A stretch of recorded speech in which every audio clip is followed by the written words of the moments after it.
শিক্ষকদের পদোন্নতি প্রস্তাব শিক্ষা দপ্তরের। রাজ্যে কতজন পার্শ্ব শিক্ষক কাজ করছে তাদের তথ্য খতিয়ে দেখার পর পার্শ্ব শিক্ষকদের পদোন্নতির ব্যাপারে চিন্তাভাবনা।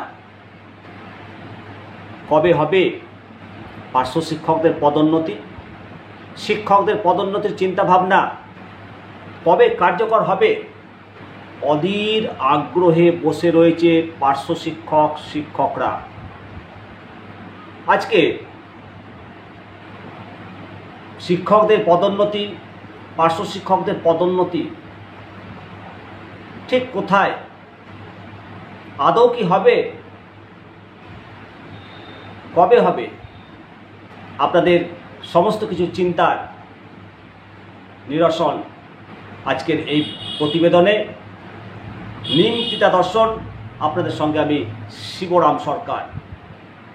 সমস্ত শিক্ষকগণ, আপনারা জানেন যে শিক্ষকদের পদোন্নতি বলতে পুরোপুরি গভর্নমেন্ট বিদ্যালয়ের শিক্ষকদের পদোন্নতির সিস্টেম চালু রয়েছে।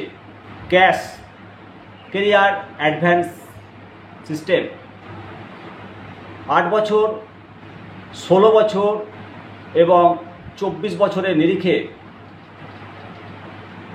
পুরোপুরি গভর্নমেন্ট বিদ্যালয়গুলোর পদোন্নতি হয়। সরকারি কর্মচারীদের পদোন্নতি হয়, শিক্ষকদের কোনো পদোন্নতি নেই এবং পার্শ্ব শিক্ষকরা সব থেকে বঞ্চিত। নতুন যে জাতীয় শিক্ষানীতি,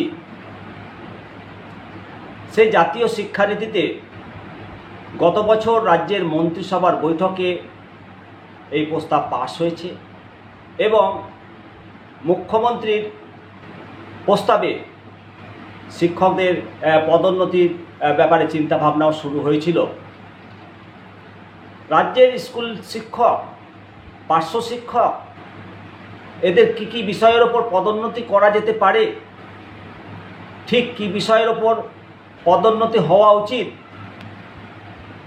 নতুন শিক্ষানীতি মন্ত্রিসভায় অনুমোদন পাওয়ার পর সমস্ত কিছু বিষয় নিয়ে চুলচেরা আলোচনা হয়েছে এবং এই আলোচনার একটি অন্যতম গুরুত্বপূর্ণ দিক শিক্ষকদের পদোন্নতি তথা পার্শ্ব শিক্ষকদের পদোন্নতির ব্যাপার। তবে এই পদোন্নতি যে প্রস্তাব শিক্ষা দপ্তর দিয়েছে, এই নীতিটি কার্যকর হলে শিক্ষক, শিক্ষিকা, পার্শ্ব শিক্ষক সকলেই পদোন্নতির সুযোগ পাবে। তবে জাতীয় শিক্ষানীতিতে কেন্দ্রের, রাজ্যের কিছু শর্ত রয়েছে, কিছু প্যারামিটার রয়েছে। শিক্ষকদের পদোন্নতির প্রস্তাব যেটা গৃহীত হয়েছে, এতে সমস্ত শিক্ষক সংগঠন খুশি।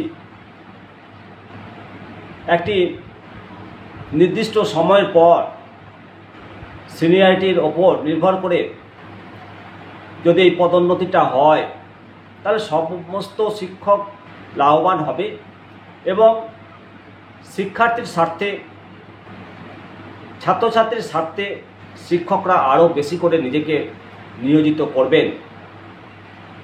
তবে এই পদোন্নতির ব্যাপারে কোনোরূপ শর্ত আরোপ না করাই ভালো হবে। সবথেকে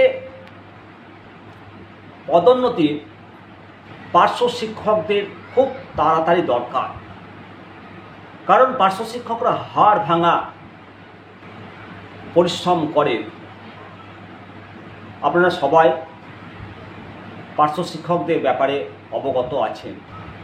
যৎসামান্য বেতন নিয়ে তারা নিজেদের বেতন বৃদ্ধির দাবিতে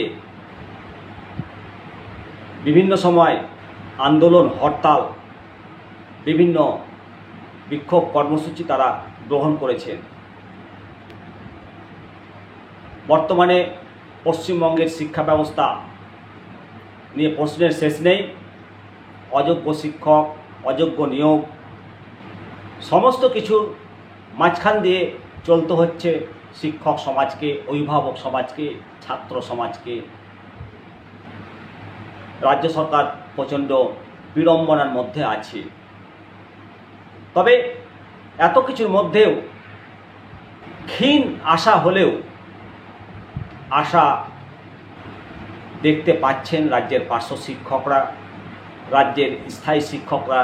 প্রমোশনের ব্যাপারটা যেহেতু মন্ত্রিসভায় আলোচিত হয়েছে, তবে কবে হবে প্রমোশন পার্শ্ব শিক্ষকদের? বেশিরভাগ পার্শ্ব শিক্ষক রিটায়ার করেছে। অল্প কিছুজন পার্শ্ব শিক্ষক আছে, তারাও অল্প দিনের মধ্যে রিটায়ার করবে। শেষ সময়ে তাদের জন্য অন্তত খুব তাড়াতাড়ি একটা উন্নততর বেতন কাঠামো চালু করা উচিত। ন্যূনতম 25,000 থেকে 30,000 টাকা বেতন এই মুহূর্তে চালু করা খুব দরকার। শিক্ষা দপ্তরের, রাজ্য সরকারের, মুখ্যমন্ত্রীর অবশ্যই মানবিক হওয়া উচিত পার্শ্ব শিক্ষকদের জন্য। শিক্ষকদের পদোন্নতির কথা শিক্ষা দপ্তর প্রস্তাব, মুখ্যমন্ত্রীর মানবিক ভাবনা থেকে এই প্রস্তাব যদি পাস হয়, এর থেকে আর ভালো কিছু হতে পারে না। তবে সবথেকে দ্রুততরভাবে পার্শ্ব শিক্ষকদের বেতন বাড়ানো উচিত। তাদেরকে বঞ্চিত করা ঠিক হবে না। ইদানিং পার্শ্ব শিক্ষকদেরকে কন্ট্রাকচুয়াল কর্মী হিসাবে তাদেরকে অবসরকালীন 5 লক্ষ টাকা, যেটাকে টার্মিনাল বেনিফিট বলা হচ্ছে, সেই টার্মিনাল বেনিফিট অর্থাৎ কর্মজীবনের আগে যদি কারোর কর্মজীবন শেষ হয়ে যায়, এই 5 লক্ষ টাকা পাবে কিনা তা নিয়েও কোনো সুস্পষ্ট ধারণা নেই। তাই শিক্ষকদের যন্ত্রণা, পার্শ্ব শিক্ষকদের যন্ত্রণা সমস্ত কিছু এই জাতীয় শিক্ষানীতিতে নিরসন হবে বলে মনে হয়। এখন দেখার কত তাড়াতাড়ি রাজ্য সরকার, শিক্ষা দপ্তর এই জাতীয় শিক্ষানীতি, রাজ্য শিক্ষানীতি ইমপ্লিমেন্ট করে সমস্ত কিছু বাস্তবায়ন করে। প্রাথমিক শিক্ষকদের তাদের পিআরটি স্কেল সরকার দেয় না। রাজ্য যে জাতীয় শিক্ষানীতি কার্যকর করেছে, এতে প্রাথমিক শিক্ষকদেরও প্রমোশন হওয়া দরকার। মাধ্যমিক, সেকেন্ডারি প্রমোশন নিয়ে আলোচনা হলেও প্রাথমিকের প্রমোশন নিয়ে আলোচনা হয়নি। সরকারকে, শিক্ষা দপ্তরকে অবশ্যই অনুরোধ করব যে সমস্ত শ্রেণীর শিক্ষকদের প্রমোশনের ব্যবস্থা চালু হোক। যতই ছোট, যত বড়ই হোক না কেন, শিক্ষকের মধ্যে কোনো ছোট বড় নেই।